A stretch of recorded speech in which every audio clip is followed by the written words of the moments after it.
Professor uses the evolution theory from the viewpoint of Christianity, the thorough analysis of the descent or origin of man. Lecture 34, Chapter 21. Charles Darwin's General Summary and Conclusions. The moral faculties are generally and justly esteemed as of higher value than the intellectual powers. But we should bear in mind that the activity of the mind in vividly recalling past impressions is one of the fundamental, though secondary, bases of conscience. The moral nature of man has reached its present standard, partly through the advancement of his reasoning powers and consequently of a just public opinion, but especially from his sympathies having been rendered more tender and widely diffused through the effects of habit, example, instruction, and reflection. It is not improbable that after long practice, virtuous tendencies may be inherited. With the more civilized races, the conviction of the existence of an all-seeing deity has had a potent influence on the advance of morality. Nevertheless, the first foundation or origin of the moral sense lies in the social instincts, including sympathy, and these instincts no doubt were primarily gained, as in the case of the lower animals, through natural selection.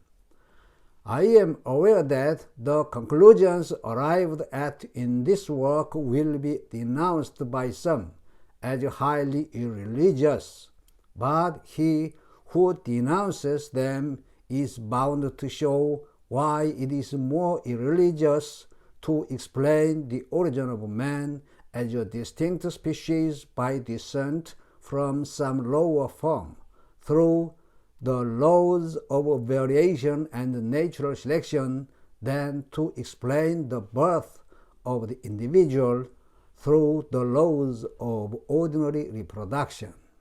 The birth both of the species and of the individual are equally parts of that grand sequence of events which our mind refuses to accept as the result of blind chance.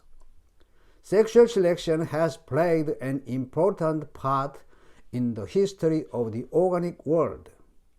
This surprising uniformity in the laws regulating the differences between the sexes in so many and such widely separated classes is intelligible if we admit the action of one common cause, namely sexual selection.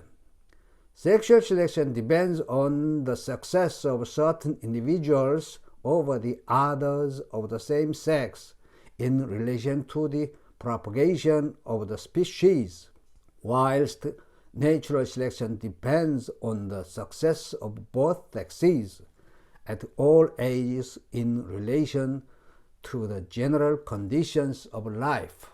The main conclusion arrived at in this work, namely that man is descended from some lowly organized form, will, I regret to think, be highly distasteful to many.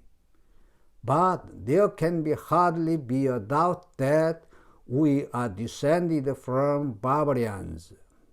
The astonishment which I felt on first seeing a party of Fijians on a wild and broken shore will never be forgotten by me, for the reflection at once rushed into my mind.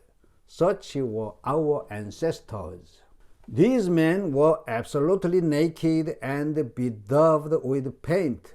Their long hair was tangled, their mouths flushed with excitement, and their expressions was wild, startled, and distrustful.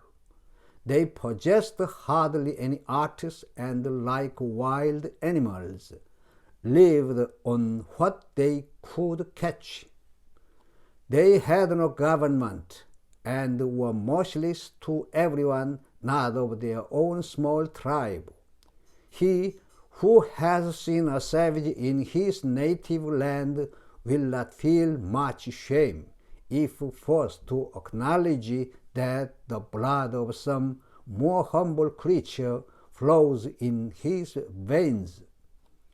For my own part, I would as soon be descended from that heroic little monkey, who braved his dreaded enemy in order to save the life of his keeper, or from that old baboon, who, descending from the mountains, carried away in triumph his young comrade from a crowd of astonished dogs, as from a savage who delights to torture his enemy, offers up bloody sacrifices, practices infanticide without remorse, treats his wife like slaves, knows no decency, and is haunted by the grossest superstitions.